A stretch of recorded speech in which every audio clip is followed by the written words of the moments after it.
Welcome, Ian. Ian Forrester. Ian Forrester. Ian Forrester, who is the founder and CEO of DAIVID. And he is the person to speak to about attention, especially about emotion.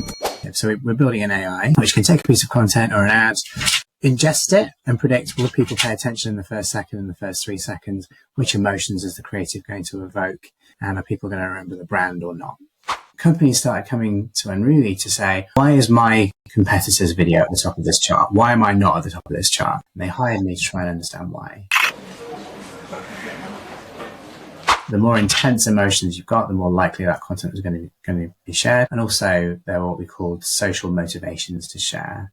So that's the rational reason that I would go on and share something.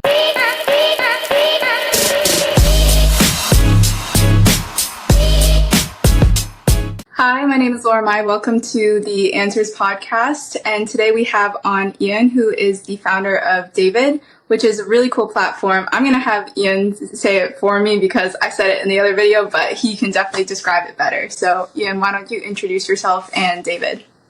Yeah, so hey, my name's Ian. I'm CEO of DAIVID.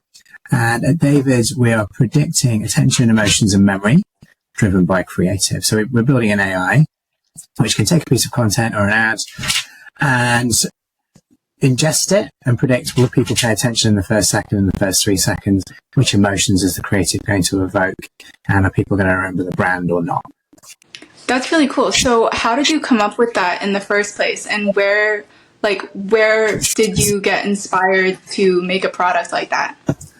That's a great question. So I have been working in this space for a while now. I started at Unruly, video ad tech company, back in 2012, where I was hired to lead the insight team.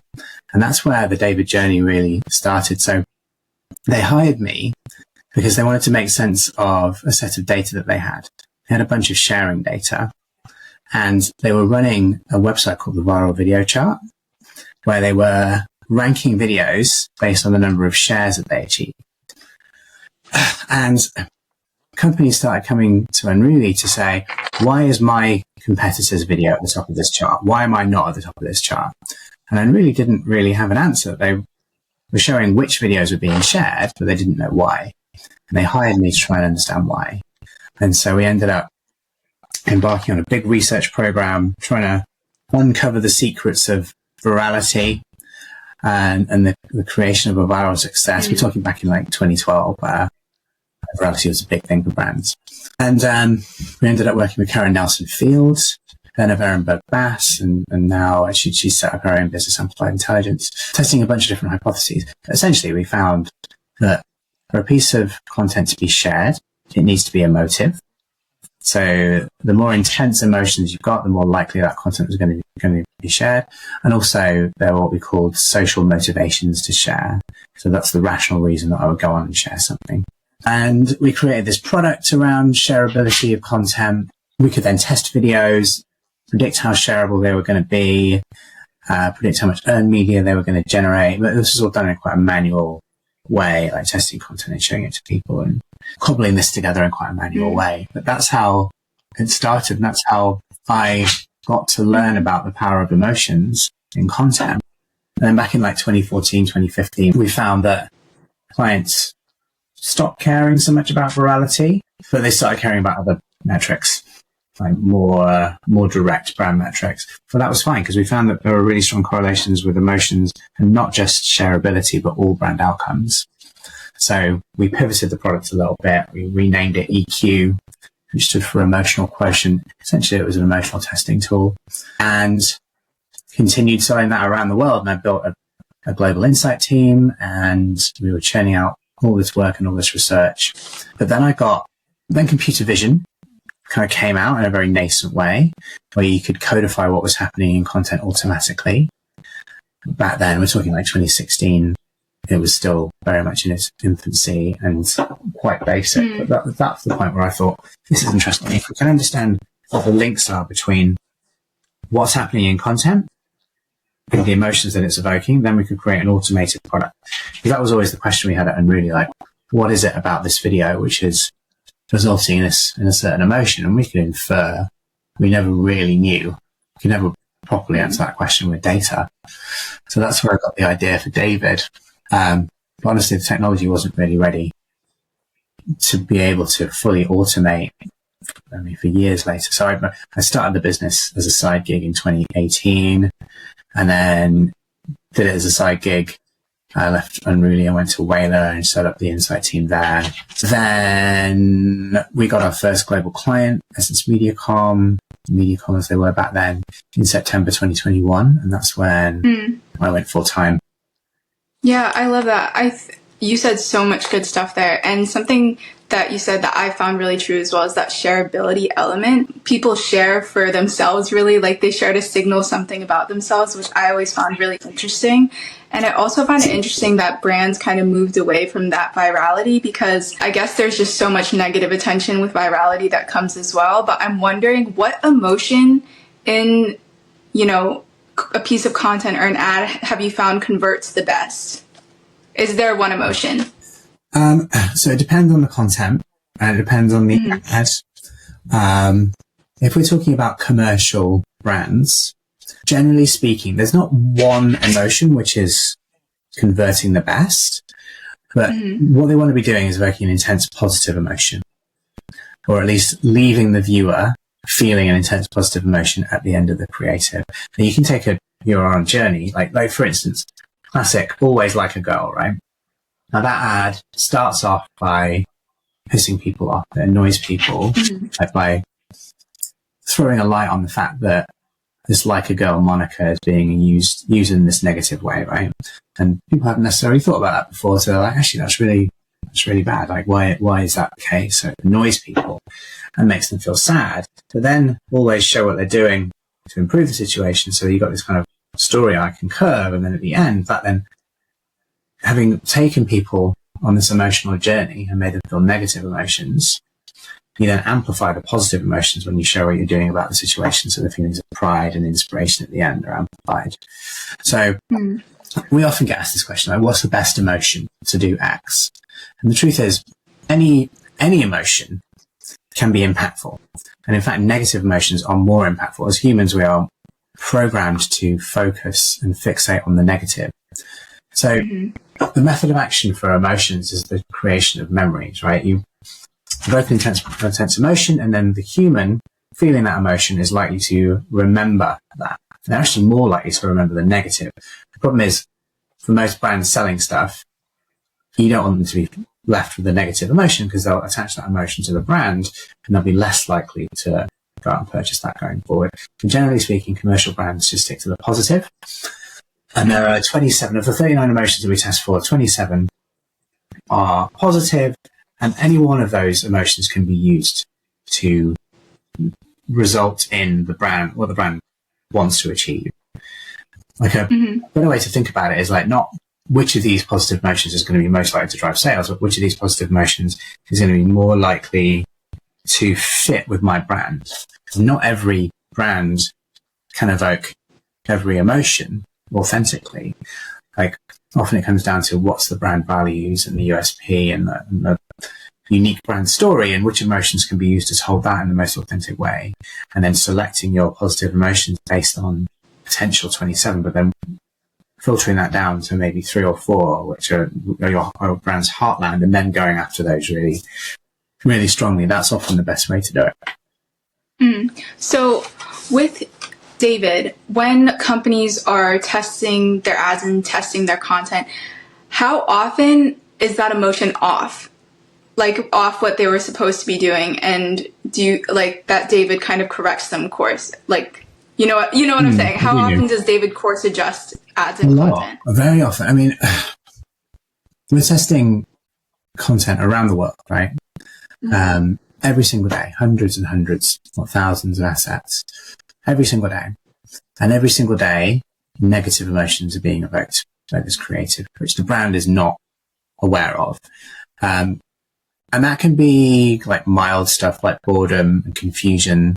Those two are really common. And they're not like necessarily bad. They're not going to do the brand damage. But in terms of that campaign, if someone watches your ad and they're bored, then they're going to forget it immediately.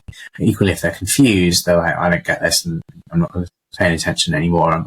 It's not going to influence my behavior. But then equally, some of the more extreme negative emotions coming through as well. Again, every single day we see contempt, embarrassment, guilt, shame, distrust, all this stuff, which if you evoke it among a decent proportion of your audience, that can do the brand damage. We did this piece of work recently where we looked at 50 assets. So we took the latest 10 videos on TikTok from 5 global brands. So we had Persil, we had Mercedes, Duolingo, Gucci, and Samsung, right? And it's just the latest 10 TikToks on their global channels. Put them through the model, put them through the AI. We found that of those 50, only 16%, so only 8 assets, had an above average positive emotional response and above average brand recall. So those are the ones that were going to do the brand good. Each brand had some strong examples, some decent content. 60% of that creative was just, we called it bad. So good, the bad, and the ugly. The bad was creative, which was just forgettable. It was boring, confusing, low brand recall, low positive emotional responses. So that's just going to be forgotten 2 seconds after watching it. The ugly, that was 24% of the creative. The ugly was evoking intense negative emotions. Yeah. Which have the potential to do the brand damage. You know, people watch that, like, oh, I really don't like that. If they attach that emotion to the brand, then they're going to be less likely to interact with that brand. And the problem is, all this creative is being pushed out into the world these days without anyone checking these things or thinking about the impact that it could have. If you're enjoying this video, make sure to hit that subscribe button and the like button and leave a comment letting me know what your favorite controversial ad is or your favorite ad is in general. All right, let's get back to the video. And this is where we're really leaning in at David, because this is a massive opportunity. Like, we are working with brands who are cognizant of this and are checking all the creative that they put out into the world to make sure that it's actually going to do the brand good. But the fact is that the majority of brands are not thinking about their creative in this way, particularly the social creative, which they're producing so much of. Right. Yeah. So it's interesting. Yeah, I'm curious about the ugly, kind of that 24%.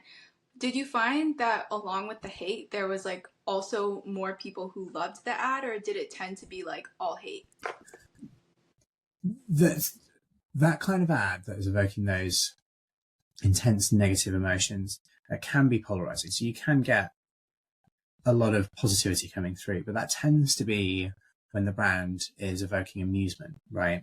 So amusement's an interesting emotion in that to get to a play, but with any emotion, you've got to be going for an 8 or a 9 or a 10 out of 10, right? That's what makes that creative memorable.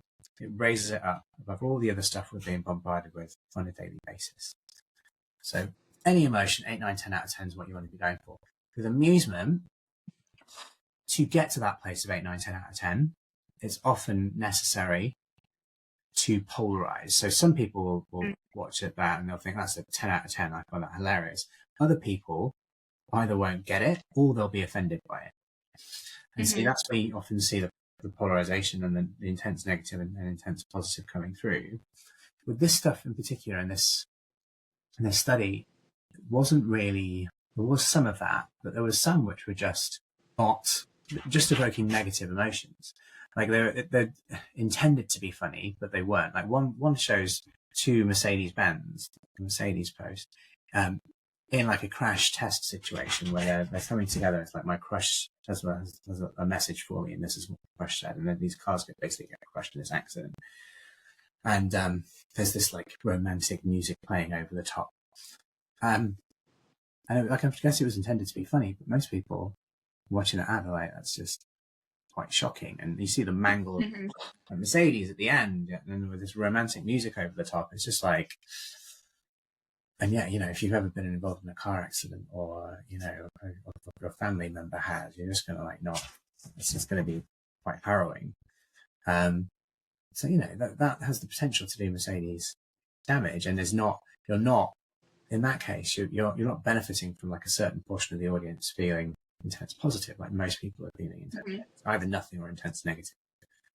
So yeah, it's interesting. Yeah, that is really interesting. And I'm also wondering within these sort of ads, obviously the algorithms, they're obviously based on audiences, right? But how do you keep up with changes within the algorithm to know if, like, and identify if an ad has been overdone? Because that would obviously create boredom. Are you always having to upscale that on the back end sort of thing? Yeah, so we're continuously, like, underpinning the AI and the models.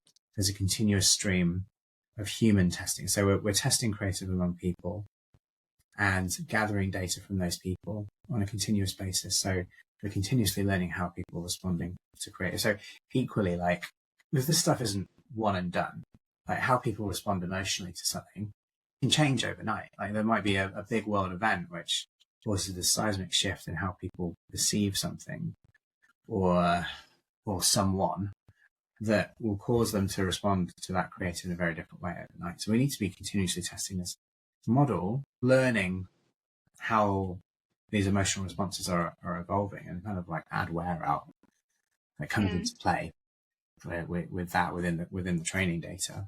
So you're continuously testing and learning and updating the model.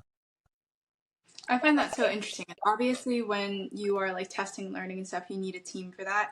I'm so impressed by the company that you've built and the team you've built out. Can you talk me through kind of how you built up and scaled up that team over the years, and kind of who is in that team now? And just start with that, and then I've got a lot more questions. Yeah, of course. So, I mean, originally, it was me and my ex-co-founder. He left the business back in like 2020, and then it was just me for the best part of like a year and a half. When we got our first client on board, so MediaCom, October 21, and it was me and a bunch of advisors. So originally I leveraged my industry contacts, got some advisors on board, and I was working in terms of delivery with freelancers, just again, people that I know from the industry, but I was the only employee, and got it to a point where we cobbled stuff together to such a degree that we were able to sign MediaCom as a global partner. And then that's the point where like we've got revenue and I can pay myself.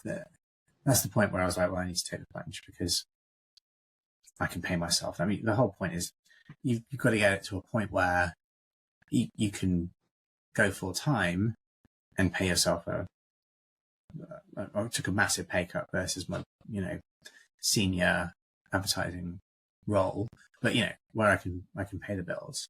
So you get to that point, and then it's about cobbling stuff together and bringing people on board, but just being really cognizant of runway, cash burn, working with freelancers to as far as you can, so you can be flexible, because that's the thing with the startup is like it's like feast and famine. At some point, like you have these big contracts, and that's brilliant, and you've got to kind of service them, but then there might be nothing for 2 or 3 months. And so being able to like flex is important, but then you got more and more momentum and more revenue, then you can start to hire. And then it's just being really, really careful with those hiring decisions. Like we were only still 10 people, 10 actual employees at David, but then we've also got a bunch of That's awesome. Yeah, no, it's brilliant. But like a team that size, like I learned at Unruly that hiring A players is just critical, particularly for a startup. And that's what Unruly was. It was just full of absolutely awesome people. Stayed because of the culture. And that's another thing that we're really focused on here, is building an amazing culture so people come and they love it and they want to stay for a long time. But hiring A players is critical because there's just no place to hide. Like I've worked in big corporates like L'Oreal, Sony, Nestle, and in those kind of businesses, they carry a lot of people who are not necessarily that committed or that good, and they just turn up and do their 9 to 5 and do their little part of the process and then go home. You can't do that in a startup. Like we can't. Yeah. Can you describe what one of these A players is to you? So it's a combination of ability and attitude and cultural fit, right? So you get a sense of ability by looking at someone's CV. Where they went to school is often an indicator. The grades they got can be as well, but also in their roles. And this is probably more of the stronger indicator, actually. Like, have they stayed in role? Have they stayed at the same company and been promoted like 2 or 3 times? Have they worked with the same boss? And this is all fleshed out in the interview process, which I use a very specific process for our interviewing, where we go through like each of their roles in excruciating detail and talk about each of their managers and how do they talk about their manager and what was their relationship like with them.